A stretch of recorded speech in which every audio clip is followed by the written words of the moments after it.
Hey, it's Joshua Vergara. What's going on, everybody? All right, so you're seeing me on the front-facing camera of the iPhone SE 2020 edition.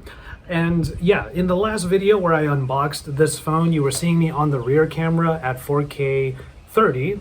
This phone can do 4K 60, and you're going to see a lot more of that here in this video. But I just wanted to start off this video on the front-facing camera so you can hear what the audio was like in a more, let's say, general setting, because I'm a bit closer to the phone this time around, and maybe you can hear the quality, because in the last video I actually had to edit the audio a little bit to boost it up because it was far from me. I couldn't do much about the echo, but let me know what you think of the audio quality right now using the front-facing camera, so I'm a bit closer to the microphones. Anyway, what you're seeing right now is yet another work from home camera test. This is an interesting one because I spent the entire weekend just using this phone and trying to use it just as my daily driver by doing a lot of camera testing. In any case, there's a lot to like about what the iPhone SE is offering, especially when you think about its price point. And I think for a lot of people, ahead of my full review, I think for a lot of people, they're going to think that this phone actually is a great value because the price is hard to ignore. Yet, people should be very aware that Apple is not the only company that's going to be doing stuff like this in the coming months. So while the iPhone SE is a compelling offering that happens to have a very nostalgic, let's say, design language to it, it's not going to be the only phone that might have this level of experience to it for this kind of price point. So let's bear that in mind. But anyway, with my musings aside, let's go ahead and jump into this camera test, which will include a couple of other little tidbits as a work from home general test.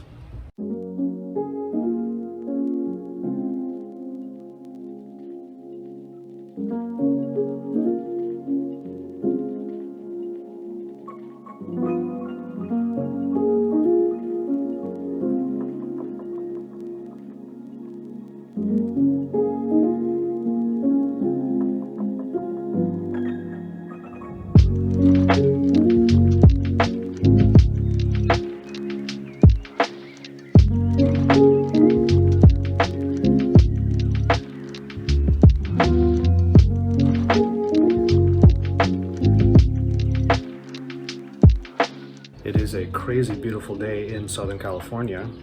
It's slated to get super hot this weekend, but that doesn't mean that we should be going out or going to places. So if you are watching this from SoCal, try not to go to the beach, try not to go to any other places, walk around the neighborhood, do the usual thing, but for the most part, still try to stay in, stay home, stay safe, and stay healthy.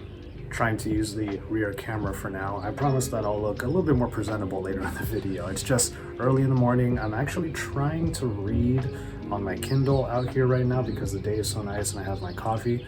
Modern day version of a newspaper, LA Times on a Kindle. Who would have thought?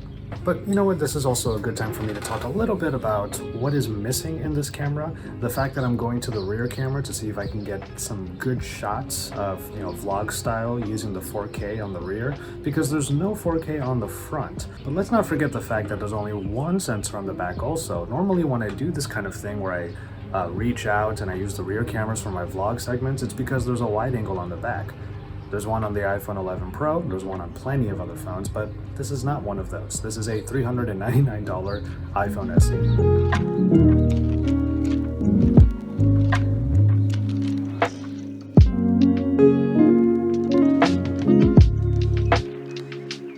I know, super chill day, but it was kind of like a self-care Saturday, so coffee in the morning, newspaper/book, get into DDP yoga using the phone with my earbuds, and then just making some tea to be able to chill out for the rest of the day, which included things like Settlers of Catan and watching an episode of Crash Landing Onto You. So really chill day, but I think the phone still did a pretty good job, all things considered, of documenting this first half of the weekend.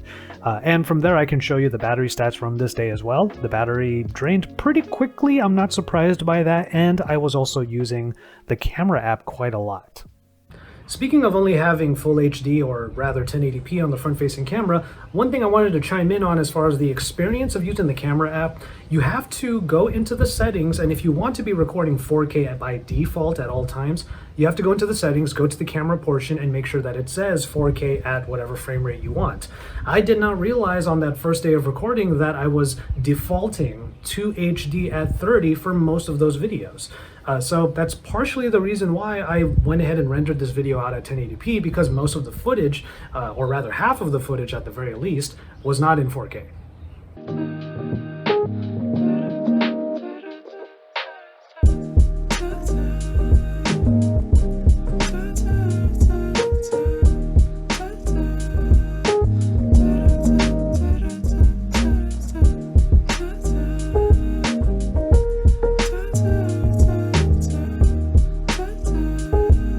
Well, it's a beautiful weekend here in SoCal. Really, really hot. Should take the opportunity to enjoy the weather. So just thought I would walk around the neighborhood for a little while. Of course, it's mandatory now to have a mask on, so here you go, some mask portrait mode selfies for you coming up in a bit. There is a bit of a quirk to using the iPhone SE right now. I do also have my iPhone 11 Pro on me because I'm going to be doing a little bit of a comparison between the two.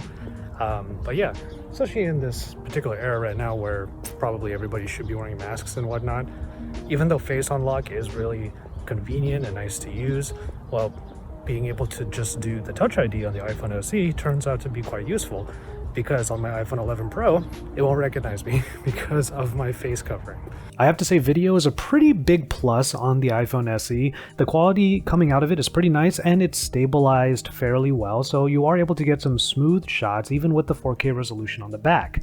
Now, the front-facing camera, despite all of my grievances over the lack of a higher resolution, it still looks fine, especially in good conditions. As far as video is concerned, the iPhone SE is a pretty good starter content creation tool that invites you to maybe clip on some lenses or try some new things with it, kind of like the overhead rig that I did with the T earlier, so that you can get out of the little box that the iPhone SE puts you in at first. As far as stills are concerned, the low-light shots are what really suffer, which is a given, and that's why it's a bummer that there's no night mode on this phone.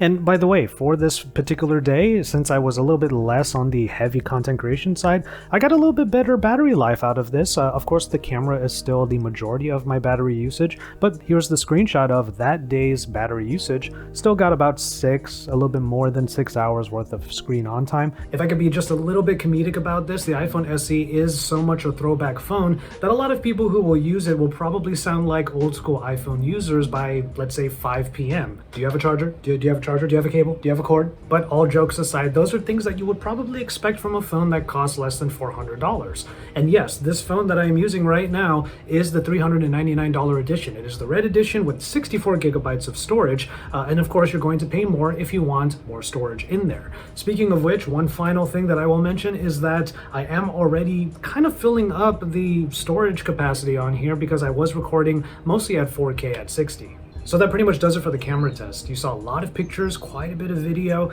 and just a glimpse into just sort of what my life has been like in this quarantine era. As much as I would love to get out there and do actual real-world camera tests, this is kind of the format that you can expect for the time being.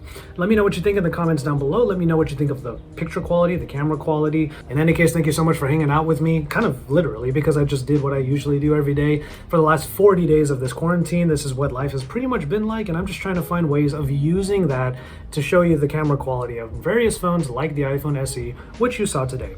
But with all of that said, I'm going to go ahead and call it on this one. Thank you again for watching. Subscribe to my channel if you haven't already. If you're new here, consider sticking around, and then drop some likes on this video and get into the comment sections. Let me know what you think about the quality of the cameras from the iPhone SE. With all of that said, I will call it on this one, and until my next video, I would just remind you to enjoy your tea, everybody.